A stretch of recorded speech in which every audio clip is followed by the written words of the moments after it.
I'm Carly Rains, and for my persuasive speech topic, I'm going to be talking about why social media should have an age restriction.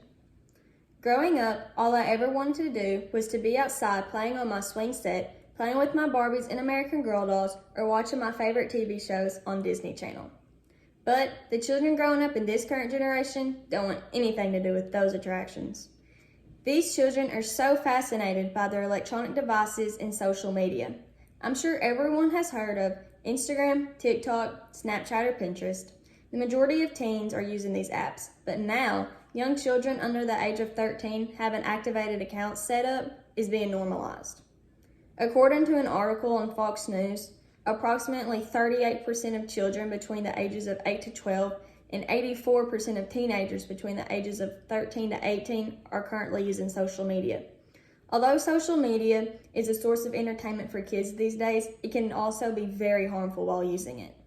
Throughout my speech, I will discuss cyberbullying, privacy concerns, and inappropriate content that's being posted on social media. Before we get into my main points, I want to discuss a major problem and the cause of these issues. Although there is an age limit restriction across the majority of all social media platforms, many people across the world do not obey this rule. They simply just lie about their age and insert a false birth date. Because of this, we can see the impact social media has made on people throughout the world, and this also allows anyone to have an account set up on social media. Now, let's talk about cyberbullying. Over many social media platforms, cyberbullying is likely to occur almost every day. Cyberbullies can truly scare and tear someone up without facing any type of consequences for themselves. For example, a young girl could have an Instagram account and she could be getting messages from a random adult. The adult could be bullying and threatening her, and no one could ever find out about it. Cyberbullying can really have an effect on people's lives. Victims of cyberbullying could face many mental health problems such as anxiety, depression, or maybe even suicidal thoughts. With this being said, young children should either not have social media accounts set up at a very young age, and if they do, it should be monitored frequently by their parents or guardians. Now, let's move on to the privacy concerns of social media. Online privacy on social media is so crucial now, especially for kids. This helps kids protect themselves. According to an article called Explaining the Importance of Privacy to Kids, online privacy protects the child's identity, reputation, safety, and well-being. Without online privacy, children could reveal a lot of private information about themselves. They could give out information to scammers, hackers, or to any type of online predators. Young children that do not have social media accounts set up should have a private account. Having a private account is very beneficial, especially for young children.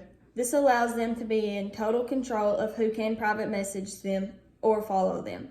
But even if they do have a private account, you still need to be aware of who is on social media and the messages you could possibly receive.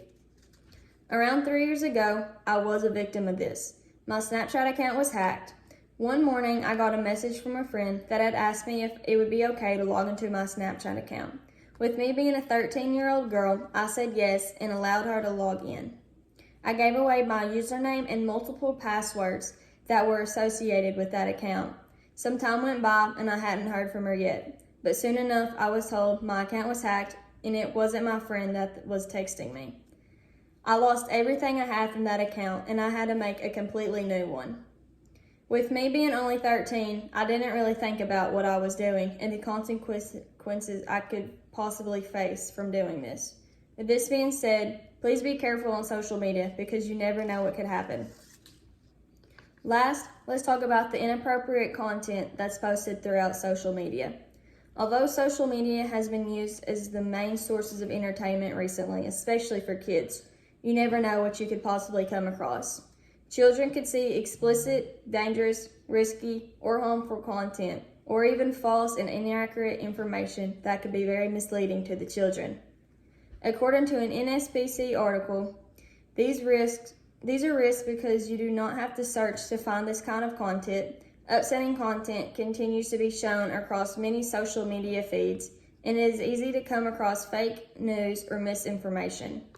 I'm sure we have all watched a TikTok or an Instagram reel in our lives at one point or another. While these videos are very funny and entertaining, you are not in control of what you watch. Because of this, these kids could be exposed to inappropriate content very quickly. Young children that use these apps should be so careful, and in my opinion, their devices and accounts should be monitored frequently by their parents, just out of precaution.